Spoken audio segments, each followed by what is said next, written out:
Subscribe my channel Media 786. Don't forget, please watch video.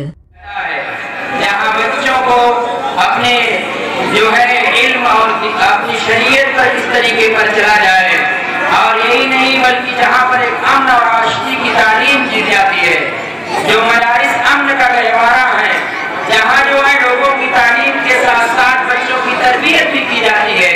जो बच्चे मदारिस में पढ़ते हैं वो बच्चे उनका तशद्दुद के साथ, उनका जुल्म के साथ, उनका नादावादारी के साथ कहीं पर भी कोई ताल्लुक नहीं होता है। लेकिन आज मदारिस पर जो है कुछ लोग उंगलियां उठाते हैं और मदारिस को बुरा भला कहते हैं, और यहाँ तक कहते हैं कि मदारिस में पढ़ने वाले बच्चे जो होते हैं उनको जो है गलत चीजें सिखाई जाती हैं।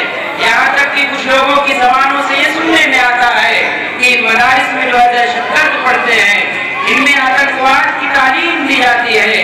मैं इसी उन्वान पर जो है नज्म की शक्ल में एक मुकालमा पेश करवाता हूँ बच्चों के जरिए। आप सुनिए, उसमें इस बात की तालीम दी गई है कि बच्चों को मदारिस में क्या सिखाया जाता है।